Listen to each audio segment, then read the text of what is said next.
भारत माता की। भारत माता की। आप सबको राम राम।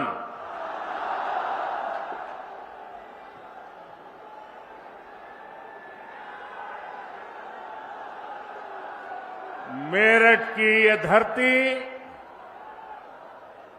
क्रांति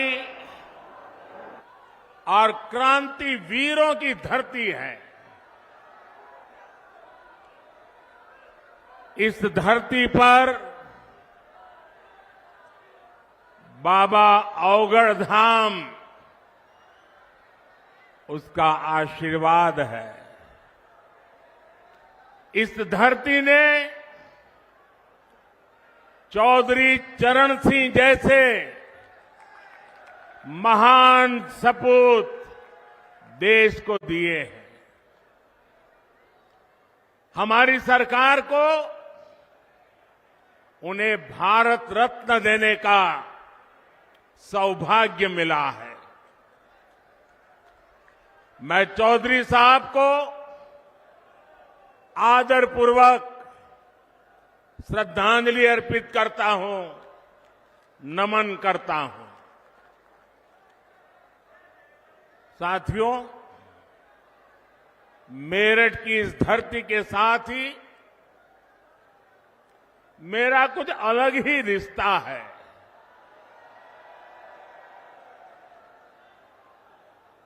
आपको याद होगा 2014 में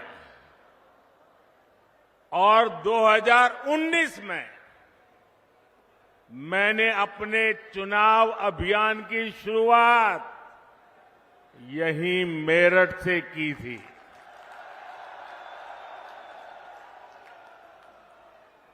अब 2024 के चुनाव की पहली रैली मेरठ में ही हो रही है।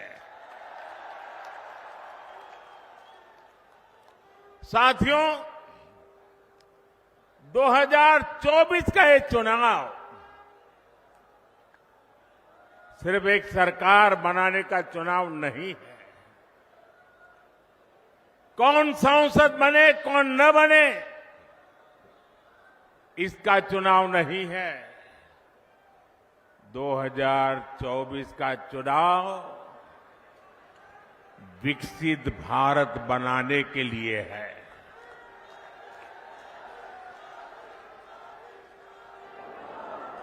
दो 2024 का जनादेश भारत को दुनिया की तीसरी सबसे बड़ी आर्थिक महाशक्ति बनाएगा। मैं आपको याद कराना चाहता हूं, जब भारत दुनिया में 11वें नंबर की अर्थव्यवस्था था तो भारत में चारों तरफ गरीबी थी। जब भारत 5वें नंबर पर पहुंचा तो 25 करोड़ देशवासी गरीबी से बाहर निकलने में सफल हुए। और मैं आपको गारंटी देता हूं, जब भारत दुनिया में नंबर 3 पर पहुंचेगा तो देश में गरीबी तो दूर होगी ही, लेकिन साथ साथ एक सामर्थ्यवान, सशक्त मध्यम वर्ग देश को नई ऊर्जा देता होगा। इसलिए आज पूरा देश कह रहा है, तीसरी बार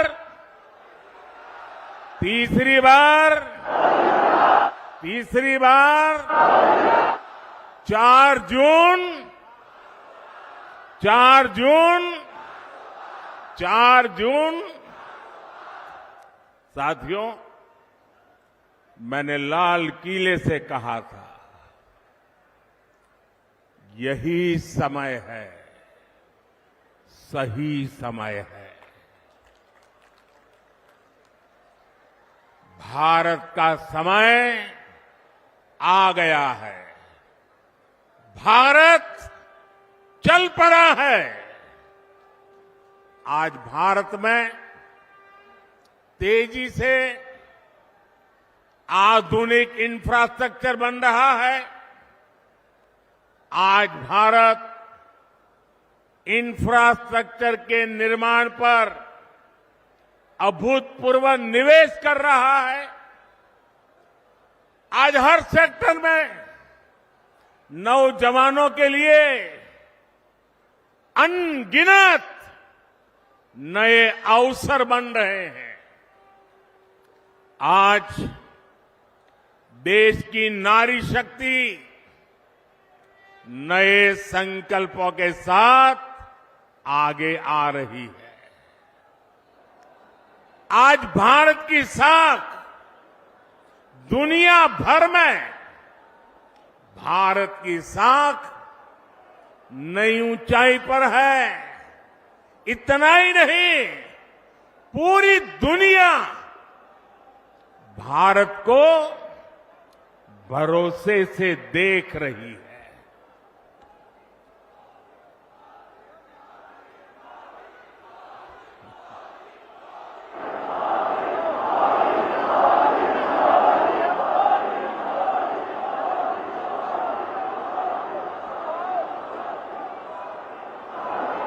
हमारी सरकार भी तीसरे कार्यकाल की तैयारी में अभी से जुट गई है। हम आने वाले 5 साल का रोड मैप बना रहे हैं।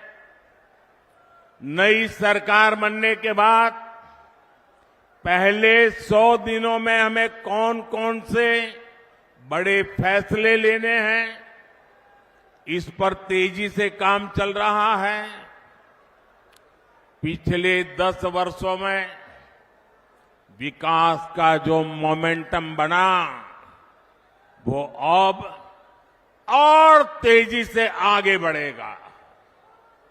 इन 10 वर्षों में तो आपने विकास का ट्रेलर ही देखा है।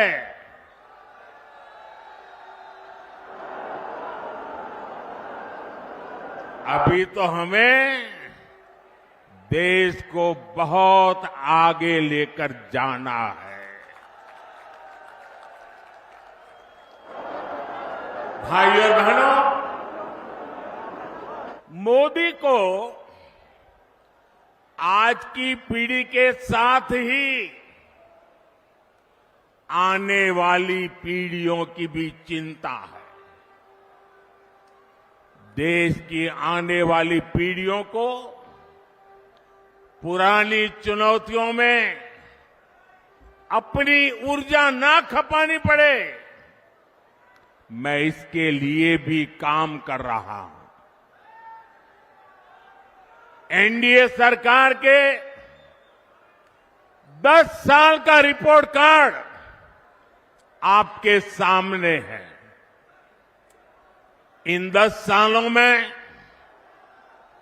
ऐसे अनेक काम हुए हैं जिनको पहले असंभव मान लिया गया था। अब आप देखिए, अयोध्या में रामलला का भव्य मंदिर बनेगा।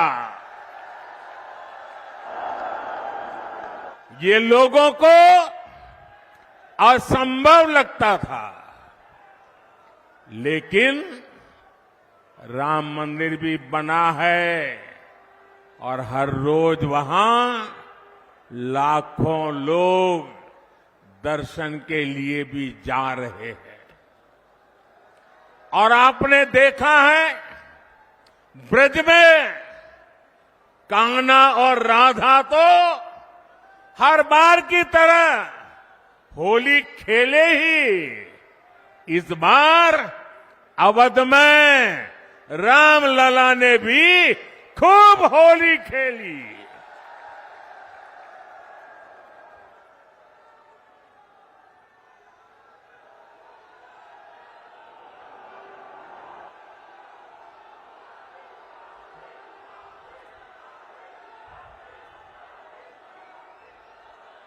साथियों, हमारे देश में हमारी सेना को वन रैंक वन पेंशन को लेकर भी पहले कितने वायदे किए गए थे। कभी देश में वन रैंक वन पेंशन लागू होगा, ये हमारे सेना के जवानों ने आशा छोड़ दी थी।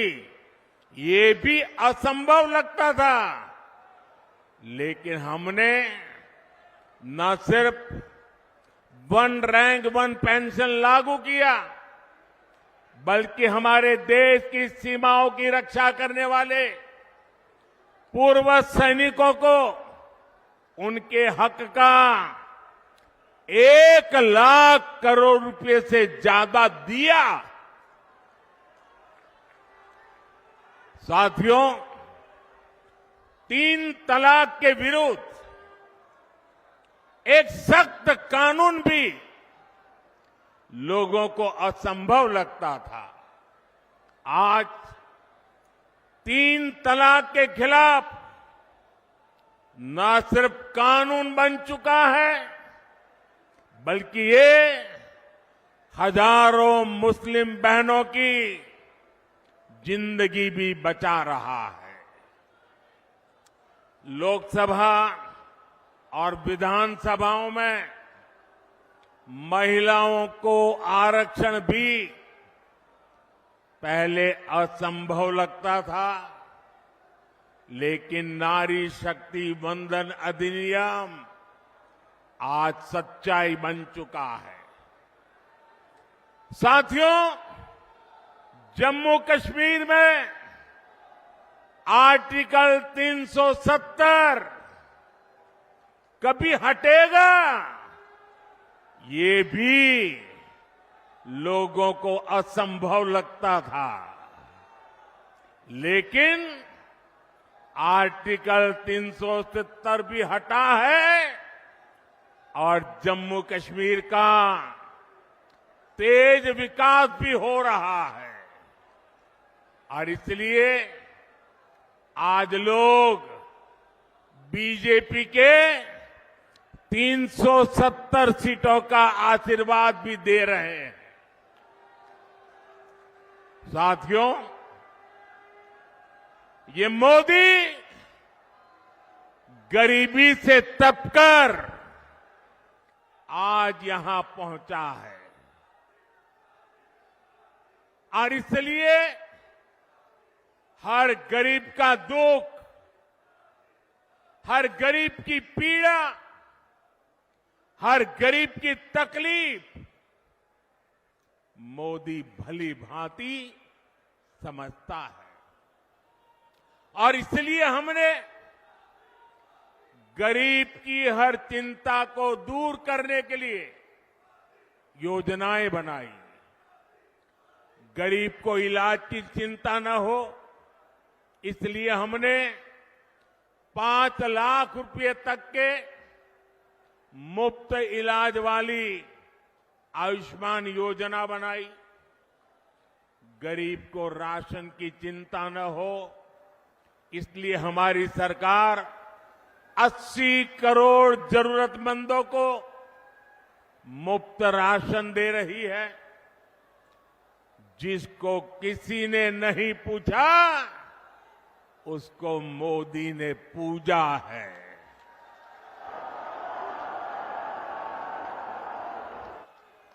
हमने गरीब को सिर्फ सशक्त ही नहीं किया है, बल्कि गरीब को उसका स्वाभिमान हमने लौटाया है।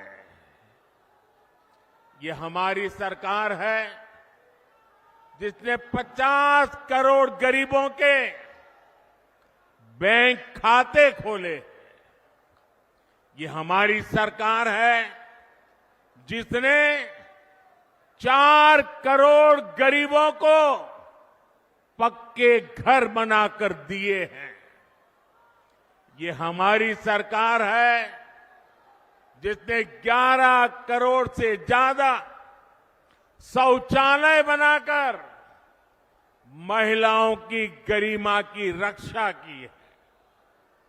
ये हमारी सरकार है जिसने 2.5 करोड़ से ज्यादा घरों में बिजली कनेक्शन देकर उनके जीवन से अंधेरा दूर किया है।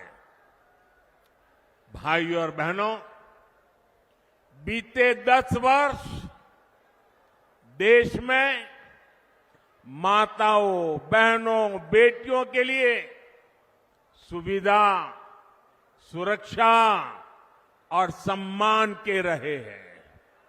आने वाले 5 साल नारी शक्ति की समृद्धि के होने वाले हैं। देश में करोड़ों बहनों, बेटियों को हमने पहली बार उद्यमी बनाया। उनके लिए फौज के, दूसरी नौकरियों के दरवाजे खोल दिए। पुलिस हो या फिर अर्धसैनिक बल हो, इसमें आज बेटियों की संख्या 2 गुने से अधिक हो चुकी है। मुद्रा योजना ने करोड़ों बहनों को पहली बार अपना बिजनेस शुरू करने का संबल दिया है। पिछले 10 वर्षों में 10 करोड़ बहनें स्वयं सहायता समूहों से जुड़ी है। इससे गांव की हमारी बहनों को अतिरिक्त कमाई होने लगी है और मोदी का सपना भी है और मोदी की गारंटी भी है। अब देश की 3 करोड़ महिलाओं को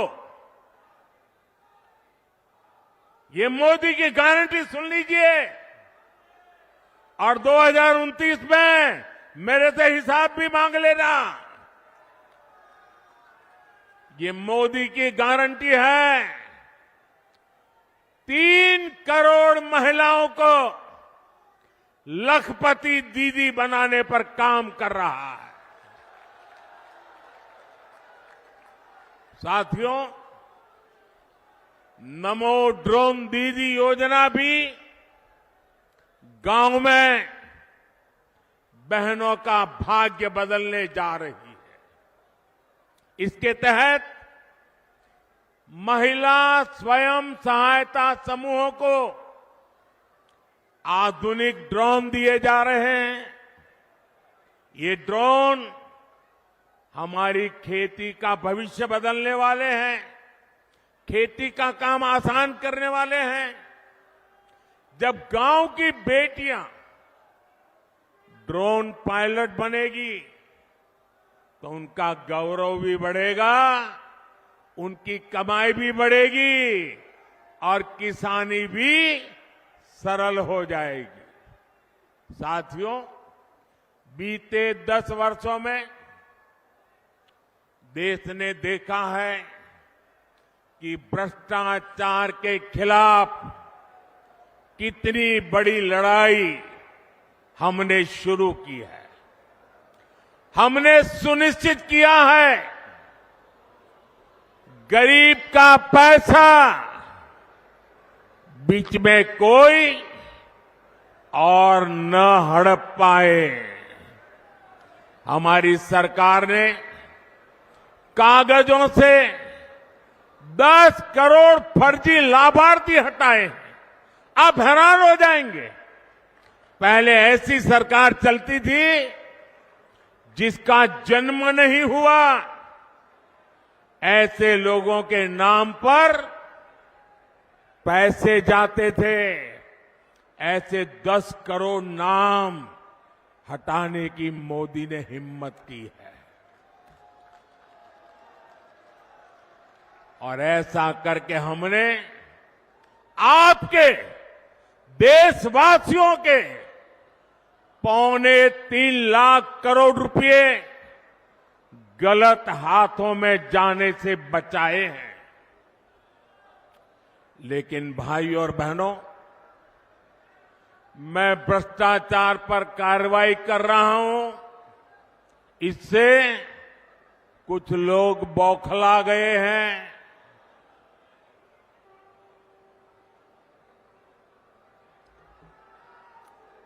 वो अपना आपा खो बैठे हैं। और मेरे प्यारे देशवासियों, मैं कहता हूं,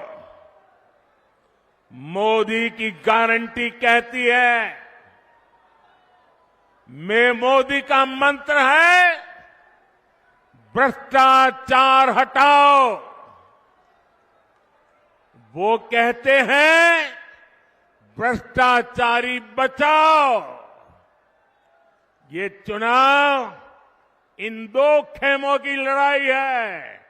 एक खेमा एनडीए का, जो भ्रष्टाचार हटाने के लिए मैदान में है। दूसरा वो खेमा जो भ्रष्टाचारियों को बचाने के लिए मैदान में है। फैसला आपको करना है।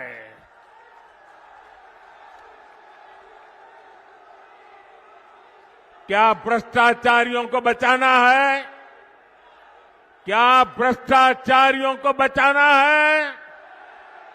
क्या भ्रष्टाचारियों को बचाना है?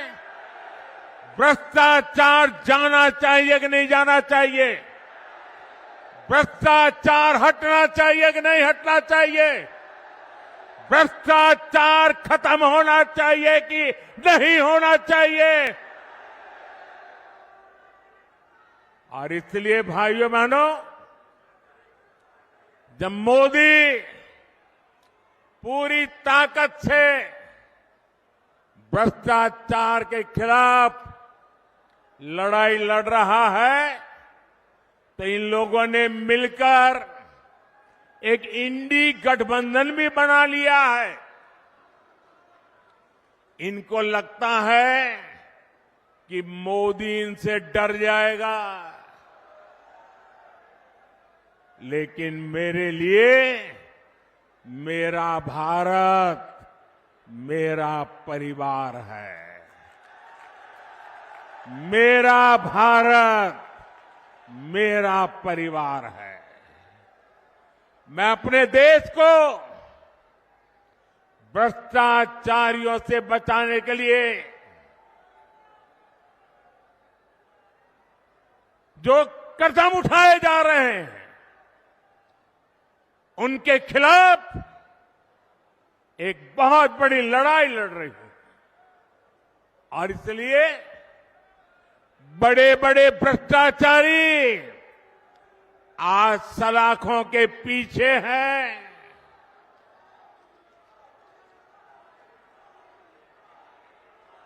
सुप्रीम कोर्ट तक जमानत नहीं मिल रही है। और इसलिए कई बड़े बड़े भ्रष्टाचारियों को कोर्ट के चक्कर लगाने पड़ रहे हैं। और इसलिए पूरे देश में आपने टीवी पे देखा होगा, कहीं बिस्तर के नीचे से नोटों को ढेर निकल रहे हैं, कहीं दीवारों से नोटों के ढेर निकल रहे हैं।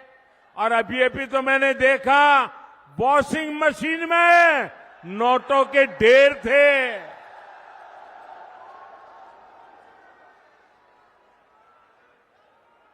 साथियों, मैं भ्रष्टाचारियों पर सिर्फ कार्यवाही नहीं कर रहा, लेकिन मेरे देशवासी मेरी बात समझ लीजिए। मेरी गारंटी है, इन भ्रष्टाचारियों ने, इन बेईमानों ने जिसका धन लूटा है, उस धन को मैं लौटा भी रहा हूं। कांग्रेस की सरकार के दौरान गरीबों का, छोटे निवेशकों का, बैंकों का हजारों करोड़ रुपए हड़प लिया गया था। आपको खुशी होगी साथियों, हमने भ्रष्टाचारियों की संपत्ति जब्त करके 17,000 करोड़ रुपए, कितने? 17,000 करोड़ रुपए। कितने?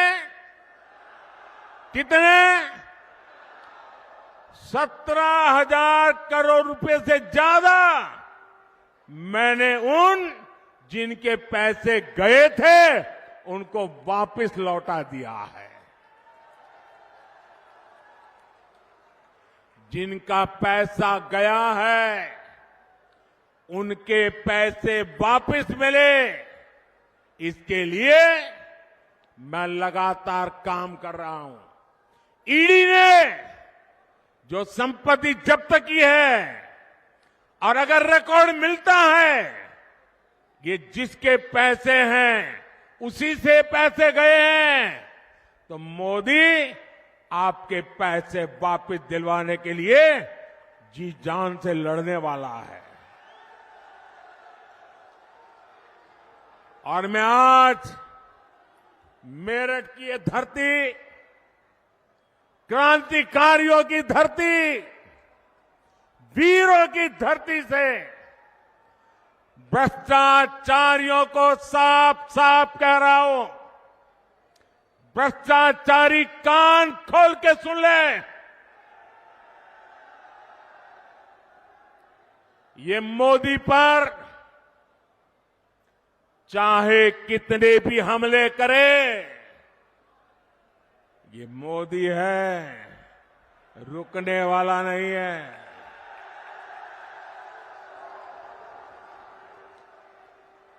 भ्रष्टाचारी चाहे कितना ही बड़ा क्यों ना हो, एक्शन होगा, जरूर होगा। जिसने देश को लूटा है उसे लौटाना ही पड़ेगा, ये मोदी की गारंटी है।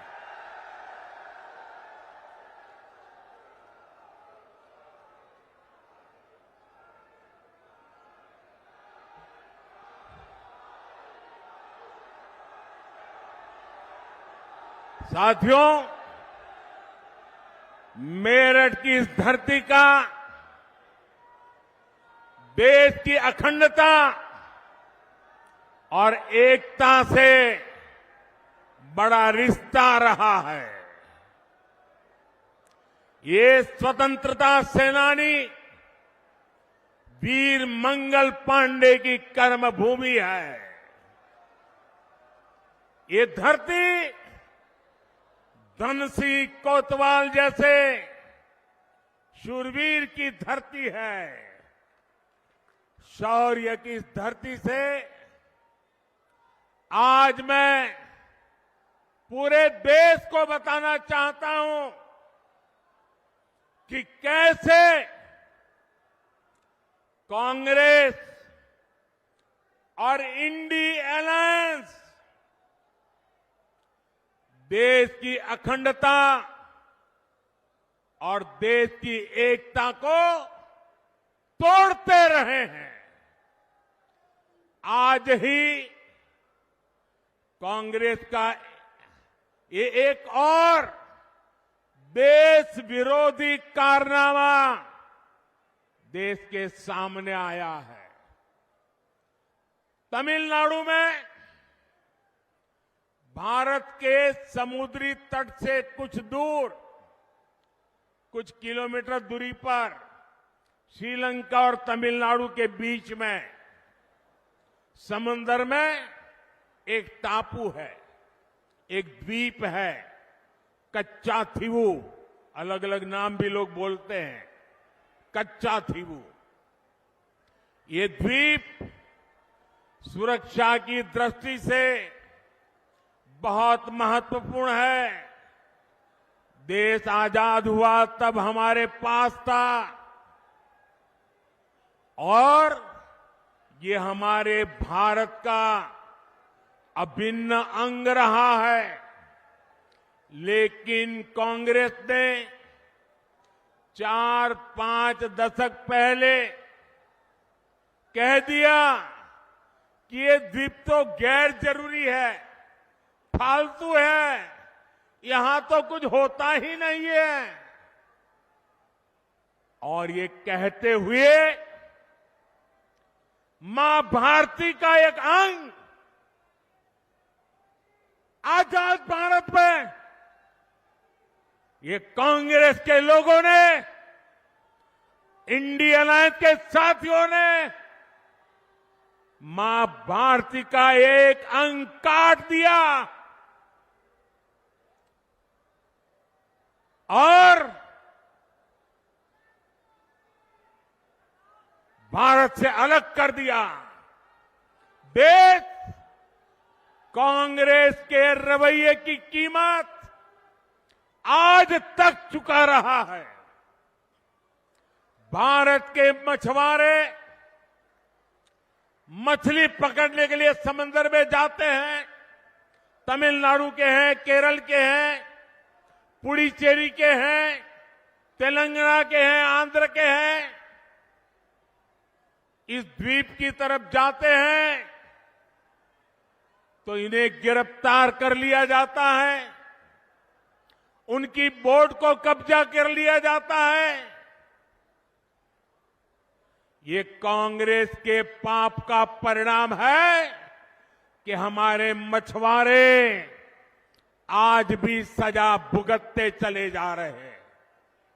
और कांग्रेस पार्टी इतनी बड़ी उनकी पाप के जब बात आती है तो कांग्रेस की बोलती बंद हो जाती है।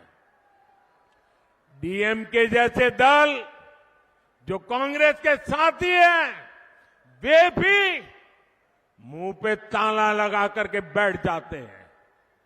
आप मुझे बताइए, क्या ऐसा इंडी गठबंधन जिसने मां भारती का टुकड़ा करके दे दिया, क्या ऐसा गठबंधन देश हित में कोई फैसला ले सकता है क्या? देश का भला कर सकता है क्या? देश को एक रख सकता है क्या? साथियों, इंडी गठबंधन वाले ना देश के जवानों का हित सोच सकते हैं, ना ही देश के किसानों का हित सोच सकते हैं, ना ही देश के मछुआरों का हित सोच सकते हैं। किसानों से नफरत करने वाले इंडी गठबंधन ने चौधरी चरण सिंह जी को भी उचित सम्मान नहीं दिया। जब चौधरी साहब को भारत रत्न पर संसद में चर्चा हो रही थी, तब इंडी गठबंधन ने पार्लियामेंट के अंदर जो किया वो पूरे देश ने देखा है। जब हमारे छोटे भाई जयंत चौधरी संसद में चौधरी चरण सिंह जी के भारत रत्न के सम्मान को लेकर के बोलने के लिए खड़े हुए तो उनकी आवाज को रोकने की कोशिश की गई। भाई जयंत चौधरी को अपमानित करने का प्रयास किया गया। कांग्रेस और सपा को देश के किसान इस क्षेत्र के लोगों की घर घर जाकर के माफी मांगनी चाहिए। और यहां का एक नागरिक कभी भी कांग्रेस, सपा जैसे उनके साथियों को कभी भी माफ नहीं कर सकते। साथियों, चौधरी साहब ने अपना जीवन किसानों की समृद्धि के लिए समर्पित किया था। हमारी सरकार भी किसानों के कल्याण को सर्वोच्च प्राथमिकता देते हुए काम कर रही है। यहां तो इतनी बड़ी अनाज मंडी है, यहां की गुड़ की मंडी सारे देश में जानी जाती है। आप भूले नहीं होंगे कि कैसे आप गन्ना किसानों को परेशान किया गया। गन्ना किसानों के हजारों करोड़ रुपए बकाया होना सामान्य बात हो गई थी। चीनी मिलों को धड़ाधड़ बंद किया जा रहा था, कोड़ियों के भाव बेचा जाता था। मोदी ने किसानों के साथ हो रही ये सारी हेराफेरी बंद करा दी है। साथियों, हम गन्ने की खेती को चीनी और गुड़ तक सीमित नहीं रखना चाहते। हम देश की हर गन्ना बेल्ट को देश की ऊर्जा बेल्ट भी बनाना चाहते हैं। गन्ने से बनने वाले इथेनॉल से गाड़ियां चले, इसके लिए आज देश भर में काम हो रहा है। 10 वर्ष पहले सिर्फ 40 करोड़ लीटर इथेनॉल बनता था, आज 500 करोड़ लीटर इथेनॉल का उत्पादन हो रहा है। इथेनॉल की खरीद बढ़ने से 10 साल में लगभग 70,000 करोड़ रुपए देश के किसानों को मिले हैं। साथियों, हमारा निरंतर प्रयास है कि किसान की लागत कम और लाभ अधिक हो। इसलिए पीएम किसान सम्मान निधि के जरिए यूपी के किसानों को हजारों करोड़ रुपए की मदद की गई है। 500 करोड़ रुपए तो उससे भी ज्यादा अकेले मेरठ के किसानों को मिले हैं। आज यूरिया की जो बोरी दूसरे देशों में 3,000 रुपए तक में मिलती है, वही बोरी हम किसानों को सिर्फ 300 रुपए में भी 300 से भी कम कीमत में दे रहे हैं। आप सभी किसानों की भंडारण की समस्या को दूर करने के लिए भी बीजेपी सरकार ने बड़ा कदम उठाया है। हमने दुनिया की सबसे बड़ी भंडारण योजना की शुरुआत की है।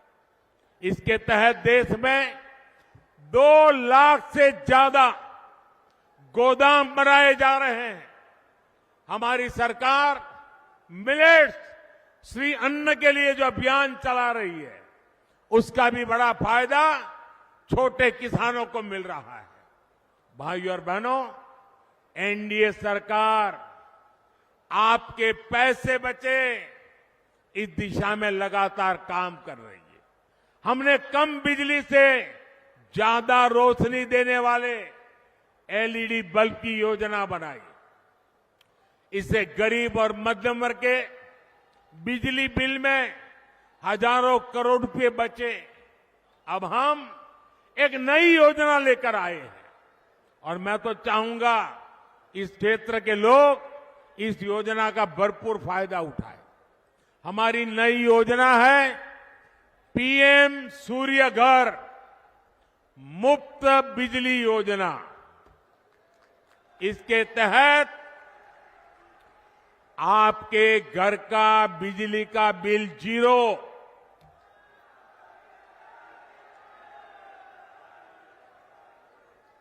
फ्री बिजली हर परिवार को मिलेगी। इस योजना, अब योजना क्या है घर की छत पर सोलर प्लांट लगाने की लगभग 75,000 रुपये तक सरकार मदद करेगी। कुछ हफ्ते पहले योजना शुरू हुई है, अब तक 1 करोड़ लोग जुड़ चुके हैं और मैं वादा करता हूं चुनाव समाप्त होने के बाद सरकार बनते ही मैं इस काम को और तेज करने वाला हूं ताकि आपका बिजली का बिल 0 हो जाए। साथियों, ये भाजपा सरकार है जो इस पूरे क्षेत्र में विकास को नई ऊंचाई पर ले जा रहा है। देश का पहला नमो भारत ट्रेन कॉरिडोर दिल्ली से मेरठ तक बना है। आज मेरठ जिले से होकर 3 अलग अलग एक्सप्रेसवे गुजर रहे हैं। मेरठ मेट्रो पर भी तेजी से काम चल रहा है। हमारा मेरठ फ्रेट कॉरिडोर से भी कनेक्टेड है। यहां मेजर ध्यानचंद स्पोर्ट्स यूनिवर्सिटी बन रही है। मेरठ एक बड़ा एजुकेशन हब भी बन रहा है। जिस प्रकार का इंफ्रास्ट्रक्चर मेरठ में बन रहा है, उससे यहां हर प्रकार के छोटे बड़े उद्योगों का विस्तार होगा। नौजवानों के लिए रोजगार के नए अवसर बनेंगे। साथियों, इस रैली में बीजेपी के कार्यकर्ताओं ने, आरएलडी के कार्यकर्ताओं ने, एनडीए के हमारे सभी साथी दलों ने भारी मेहनत की है। एनडीए ने इस क्षेत्र में बहुत मजबूत उम्मीदवार खड़े किए हैं। हमारे अरुण गोविल जी, राजकुमार सांगवान जी, संजीव बालियान जी, भाई चंदन जी, प्रदीप चौधरी जी, हमारे इन साथियों को भारी मतों से विजयी बनाने के लिए मैं आप सबसे प्रार्थना करने आया हूं और इसलिए बैठ सकते हैं।